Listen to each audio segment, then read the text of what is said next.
Purdue is back after a longer hiatus than normal. Purdue had a week-long break in between their game versus Marquette and their game versus Auburn that is coming up. We recapped the Marquette game already, but we're here to preview this Auburn game. This is kind of a unique matchup.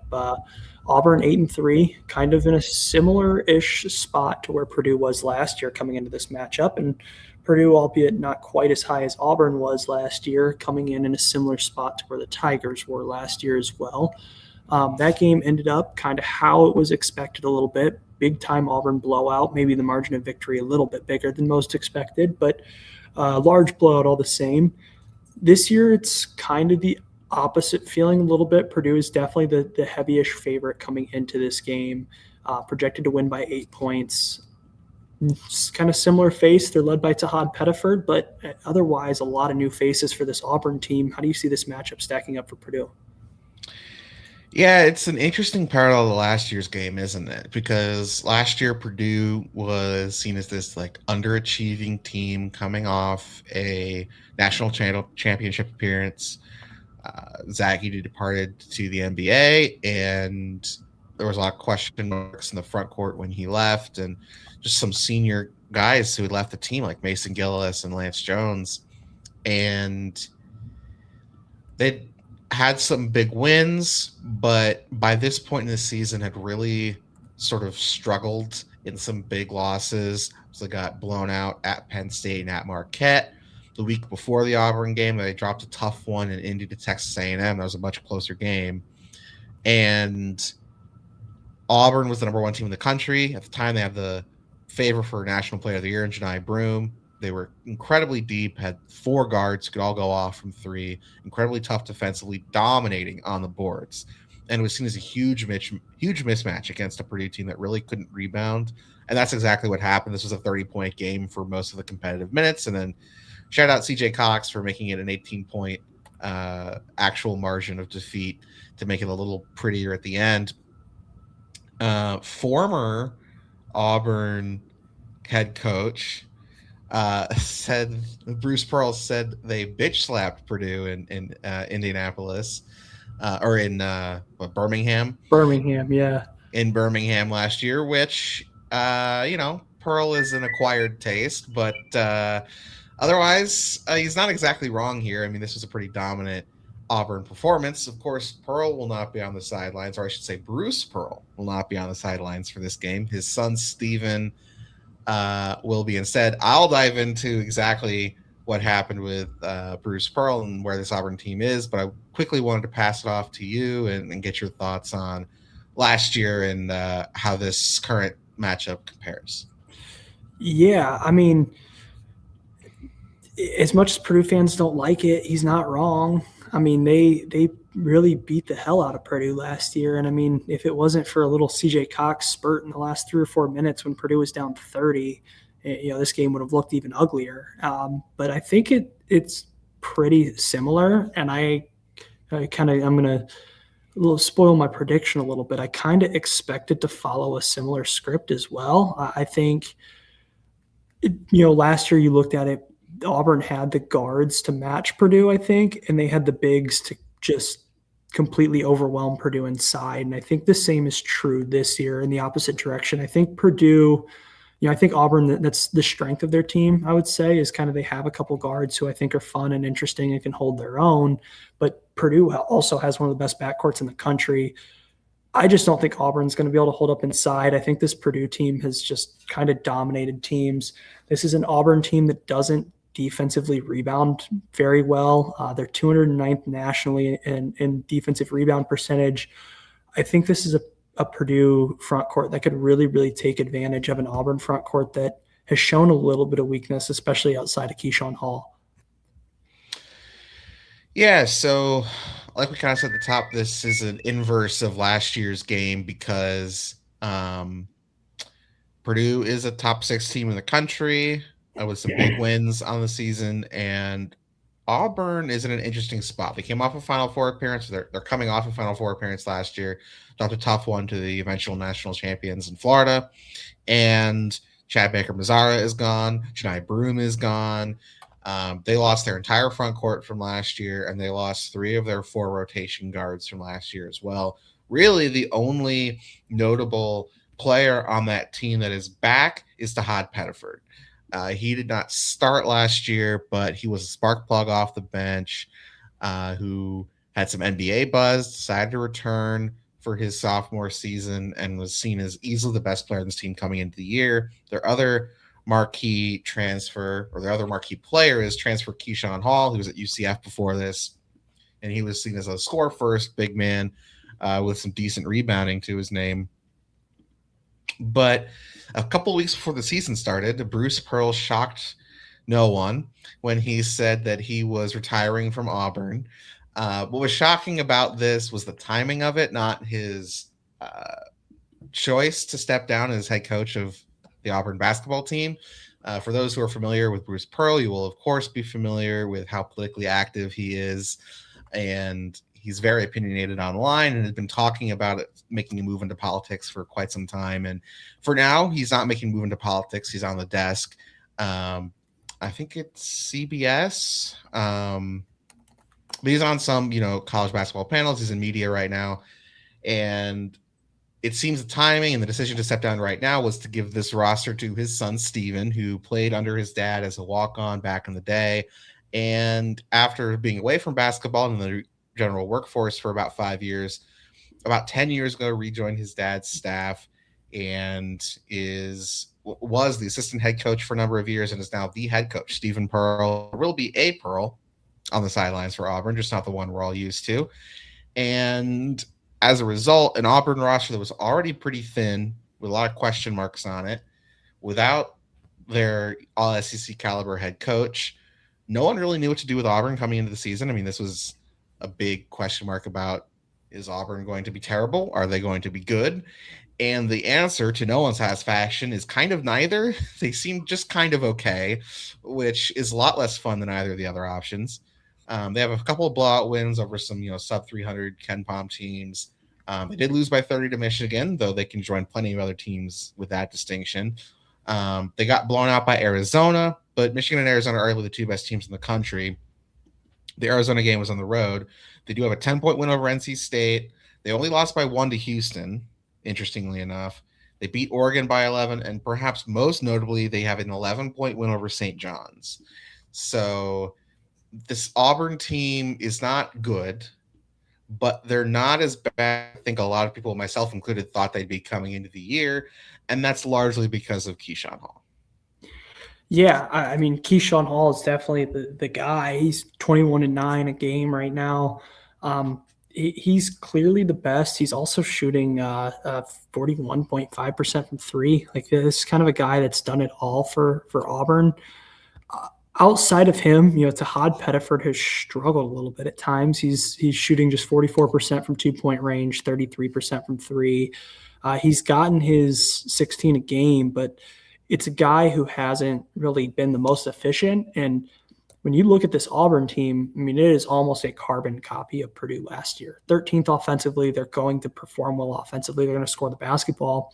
77th defensively, though. It's a team that has struggled to get stops, I think, on the defensive end. And, you've seen this at times, even when they opened the season with Bethune-Cookman, who's, a sub 200 KenPom opponent, they gave up 90 points and went to overtime.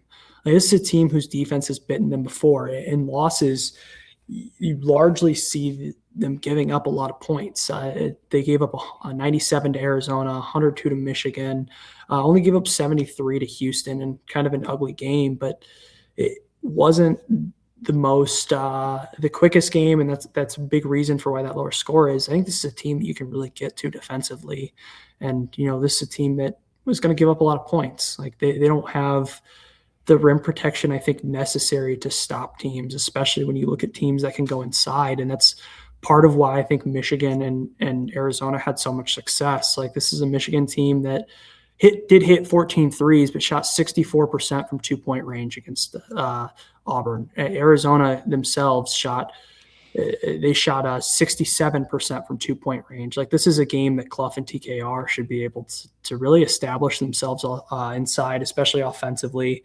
it's a game that I bet at least one of them gets a lot of post touches depending on matchups, and I expect them to take full advantage of it. Yeah, I mean, this is a game that Purdue can dominate inside. Uh, Keyshawn Hall is very good offensively. He leaves a lot to be desired defensively. Something I guess he can share in common with Trey Kaufman-Renn, but the difference is that Purdue has Oscar Clough and Daniel Jacobson manning the center spot.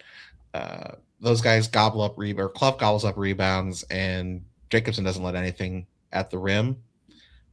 It's going to be a bit difficult for Auburn to defend both Trey and Clough, or Trey and Jacobson, when they're on the floor together. I don't think Auburn really has an answer for them, and should be a pretty decisive rebounding advantage for Purdue in this game.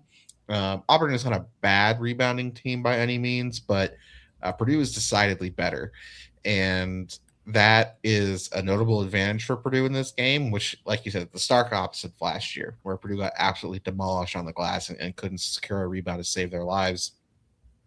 I don't think it'll be quite that level of domination in that game, but it wouldn't surprise me if there's a 15 rebounding advantage in this game. Yeah, I mean, when you really look at it too, Auburn just doesn't really have the size. Like the four front court guys that they kind of play on a regular basis in the rotation are Keyshawn Hall, who's 6'7", 240. That's decent size, kind of physicality wise, but he's just 6'7". Keyshawn Murphy plays next to him at 6'10", 230. And then off the bench, they bring Filip Jovic, a 6'8", 225-pound freshman.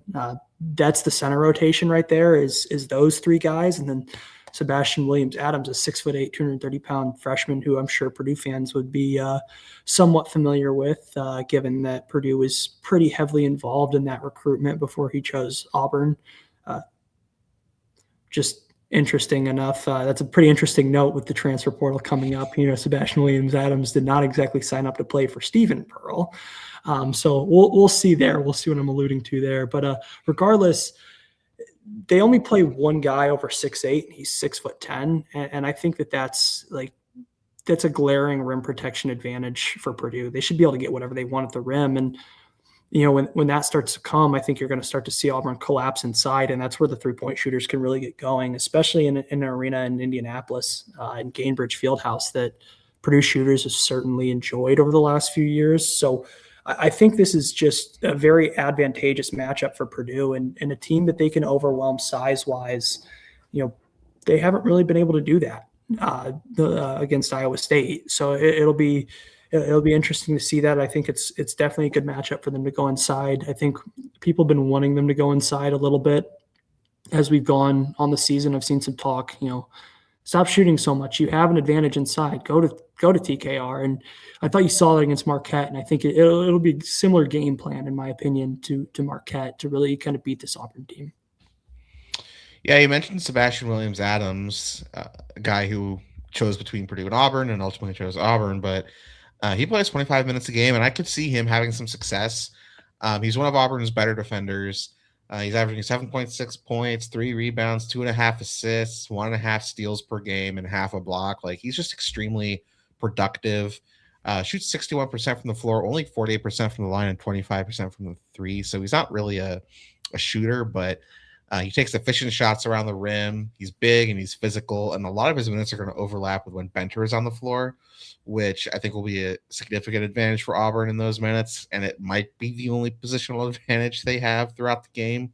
Other than that, I mean, Pettiford is the guy in the backcourt. He plays 30 minutes a game and kind of shoots as much as he wants to. Kevin Overton, though, is his running mate back there, who college basketball fans will remember was at Texas Tech last year and had some big shots in their early date run. He's starting for Auburn now, averaging 10 points a game and shooting only 33% from three. Keyshawn Murphy, the forward, is he hurt? I was not aware of that. I mean, if he's hurt, I think that's just even more trouble for Auburn. Let me do a quick preliminary Twitter search to see. I was under the impression that he was not hurt. Okay. He's missed a couple games, and I'd seen something about an injury, but I'll let you check that while I keep going here. But Hall and Murphy are the only two shooters on this team over 40% that are part of the regular rotation. It's I mean, the guards just aren't shooting well, and Pettiford and Overton are both capable 3-point shooters. So if this becomes like we're just going to let those two take open looks from three all game, that's probably not a great recipe to beating Auburn. But you know, Keyshawn Hall could be a problem offensively for Purdue to defend, especially if Trey is guarding him. I think the way he can get downhill, he's a threat from three on pretty decent volume. So you can't just sag off him and let him do whatever he wants, like to get an advantage on the dribble, because then, you know, he's just going to pull up from three and hit him at a 42% clip. He's not really a passer. He's had more turnovers than assists this year. So I think Purdue is probably going to funnel the offense to Keyshawn Hall and try and just let him play one-on-one. And, you know, Keyshawn Hall, you can get your 20, but you're going to have 5 turnovers and you're not going to be super efficient from the floor and you're not going to be able to get other players involved. Yeah, and not only that, he's shooting 42% on somewhat decent volume. He's attempting just over 4 a game. I mean, this is a guy who isn't scared to shoot the ball. This isn't an inflated 3-point percentage. So I did go back and look, and it seems like Murphy's played in all of Auburn's most recent games. Hasn't played a ton of minutes. It's been more like in the 22 minutes per game range, but he's definitely been available. Murphy is the one I think whose 3-point percentage is a little inflated. He's attempting like 1 a game. So yeah, this is a team that I think could struggle to shoot the 3 ball, and I think that plays into Purdue's hands. This is a Purdue team that's defensive strategy all year has been dominate inside, dominate at the rim, dominate on the glass, and force teams' role players to hit threes and beat us. And, you know, I think that like Iowa State was able to do that. And you're kind of able to do that when you're kicking to guys like Momcilovic on the wing and even like a Nate Heisey or Killian Toure who would be some of the better 3-point shooters on this Auburn roster. But you kind of go up and down this roster and it's like they kick to Overton. He's shooting around 33%. Elijah Freeman's shooting 27%. Keyshawn Murphy's not a guy who's really proven that he can beat you consistently from deep. Jovic is over 2 on the year from 3. Sebastian Williams-Adams, as you said, is mostly a non-shooter. And so even Todd Pettiford, who's been not shooting the ball particularly well at 33%. So I think this is one of those teams that matchup-wise really, really plays into what Purdue wants to do. Yeah, I mean, just to compare to Purdue for a minute here, like in terms of guys who are regular rotation players, you know, Keyshawn Hall is the only one who would be in Purdue's top 6 3-point shooters. Like you're taking Fletcher, you're taking Jack Benner, Braden Smith, CJ Cox for sure. And even Jacobson is shooting very similarly to Overton and sorry. Nope. Yeah, even you know, Overton and Pettiford aren't shooting great. They're higher volume than like a Daniel Jacobson, but point is like this Auburn team is not a good shooting team, and Purdue is. And we already kind of discussed Auburn's deficiencies on the defensive end. This is not a great Auburn defense, and interestingly, this is another team that does not foul.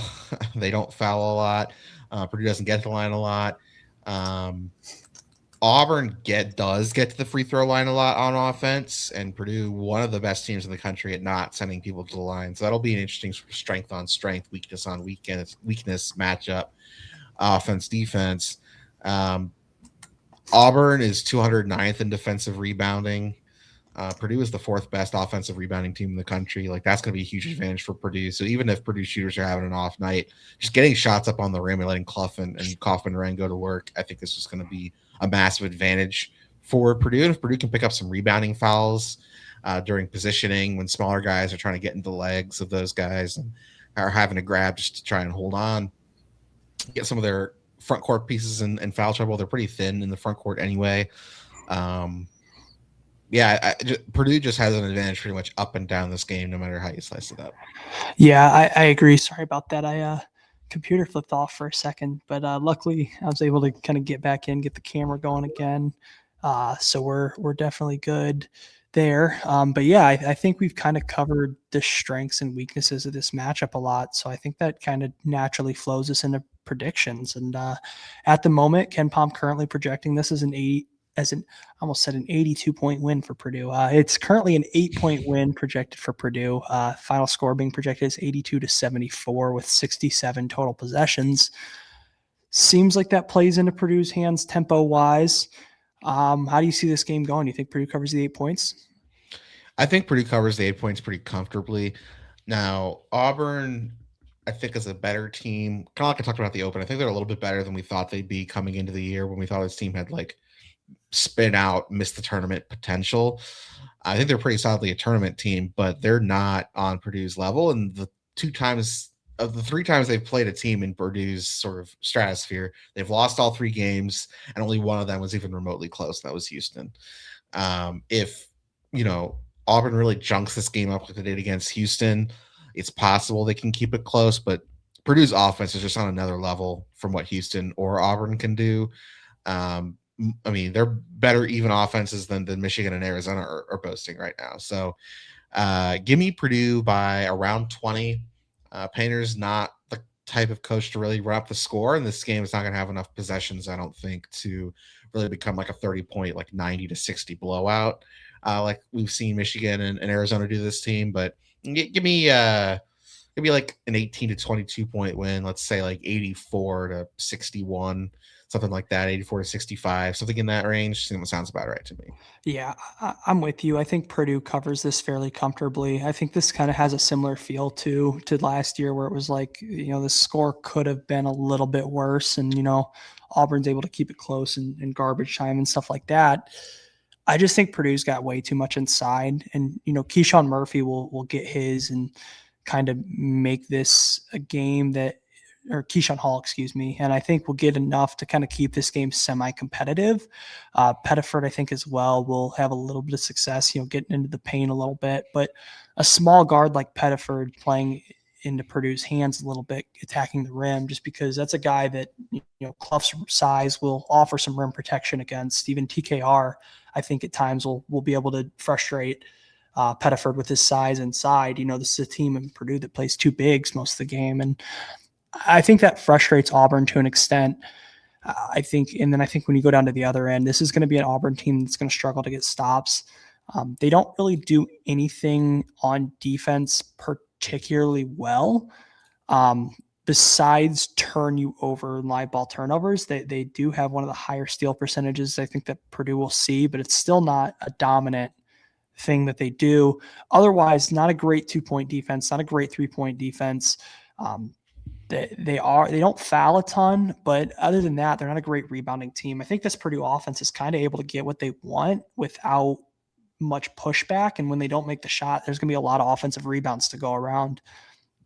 It will be, I think, a fun, clean game. Neither team really fouls much at all defensively. And so I think hoping for a clean game, hoping for limited stripes, limited whistles, limited stoppages. And I think this could be a pretty fun game to watch.